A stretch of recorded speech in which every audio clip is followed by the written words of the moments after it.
Salam sejahtera saudara yang dikasihi oleh Tuhan Yesus Kristus. Bersama dengan saya Budi Hananto, kita akan mendengarkan renungan dengan topik melawan rasa takut terhadap penyakit corona dengan firman Tuhan. Realitas kemunculan wabah virus corona menimbulkan serangan kepanikan, ketakutan dan kecemasan yang menjadi-jadi di seluruh dunia. Ketakutan ini sendiri dialami oleh orang-orang percaya ataupun orang yang tidak percaya kepada Kristus.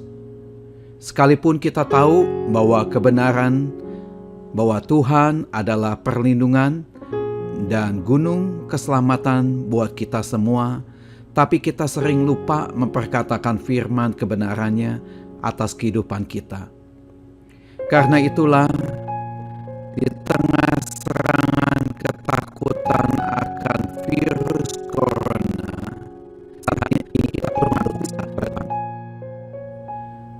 ancaman penyakit corona ini memang sudah sangat dekat kepada kita semua. Tapi ingatlah bahwa Tuhan sendirilah yang selalu bersama-sama dengan kita. Dia hidup di dalam kita dan kita hidup di dalam Dia. Tuhan menawarkan kepada kita roh kedamaian untuk memerangi ketakutan dan kecemasan kita. Jadi, ambillah waktu sejenak untuk merenungkan 13 ayat Alkitab yang akan saya bacakan, dan kiranya firman Tuhan yang akan menggantikan rasa ketakutan yang ada di dalam diri kita semua. Yang pertama, Mazmur 56 ayat yang ke-9 berkata, "Maka musuhku akan mundur pada waktu aku berseru. Aku yakin bahwa Allah memihak kepadaku." Filipi 4 ayat yang ke-6 sampai ke-7, "Janganlah hendaknya kamu khawatir tentang apapun juga, tetapi nyatakanlah dalam segala hal keinginanmu kepada Allah dalam doa dan permohonan dengan ucapan syukur. Damai sejahtera Allah yang melampaui segala akal akan memelihara hati dan pikiranmu dalam Kristus Yesus." 2 Timotius 1 ayat yang ke-7, "Sebab Allah memberikan kepada kita bukan roh ketakutan, melainkan roh yang membangkitkan kekuatan, kasih dan ketertiban." Mazmur 91 ayat yang pertama sampai yang kedua, "Orang yang duduk dalam lindungan yang maha tinggi dan bermalam dalam naungan yang maha kuasa akan berkata kepada Tuhan, tempat perlindunganku dan kubu pertahananku, Allahku yang kupercayai." Mazmur 107 ayat yang 19 sampai 20, "Maka berseru-serulah mereka kepada Tuhan dalam kesesakan mereka, dan diselamatkannya mereka dari kecemasan mereka. Disampaikannya firman-Nya dan disembuhkannya mereka. Diluputkannya mereka dari liang kubur." Yesaya 38 ayat yang ke-16 sampai ke-17, "Ya Tuhan, karena inilah hatiku mengharapkan Engkau. Tenanglah rohku, buatlah aku sehat, buatlah aku sembuh. Sesungguhnya penderitaan yang pahit menjadi keselamatan bagiku.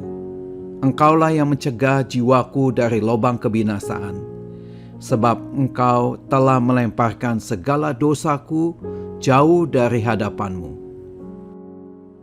Markus 1 ayat 41, "Maka tergeraklah hatinya oleh belas kasihan.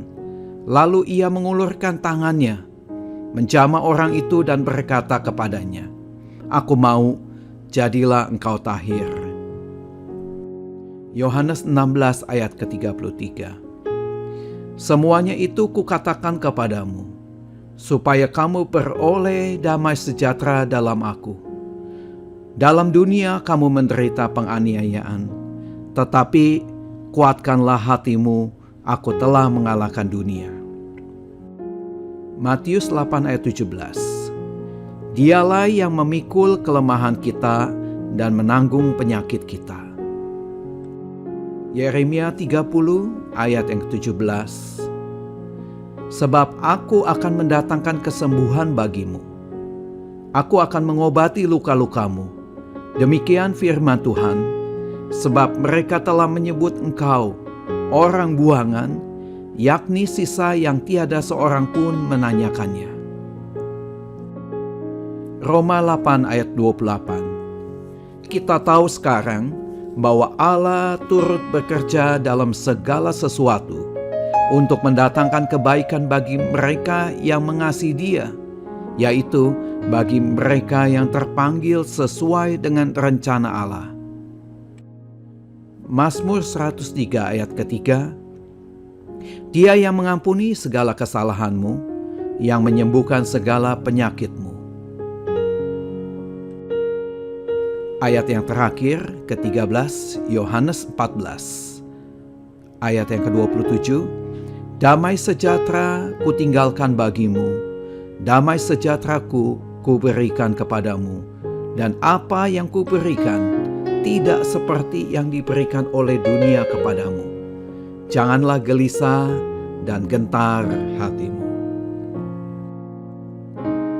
Bagaimanapun situasinya saat ini, jangan putus-putus memperkatakan firman Tuhan atas hidup saudara. Kita harus percaya kalau Tuhan berdaulat atas segala sesuatu yang terjadi di dunia ini. Karena kita tahu siapa Dia, bahwa Dia adalah Sang Pencipta dunia, dan Dia juga pun tahu apa yang sedang terjadi saat hari ini. Dan bagaimana menghentikannya, Dia pun dapat melakukannya. I am the God that healeth thee. I am the Lord your healer. I sent my word and healed your disease. I am the Lord your healer. I am the God that healeth thee. I am the Lord your healer. I sent my word and healed your disease. I am the Lord your healer.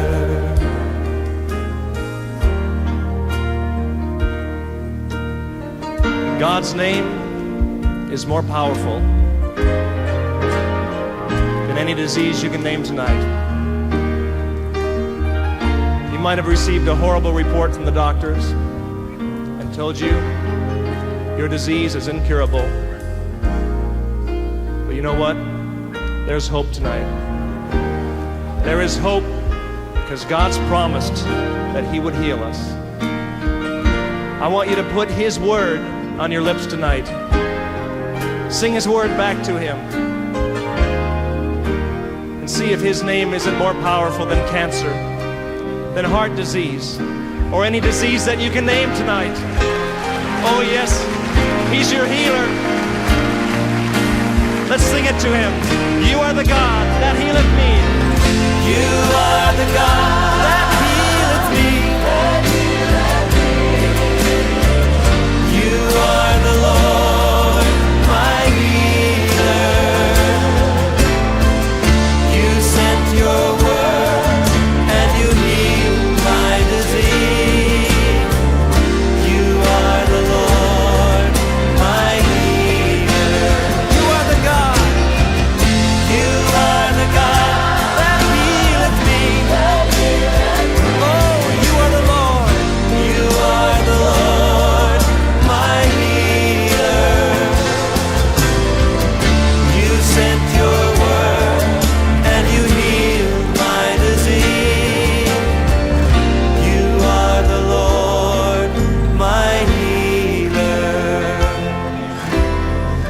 You sent your word and you healed disease. You are the Lord, my healer. You sent your word and you healed my disease. You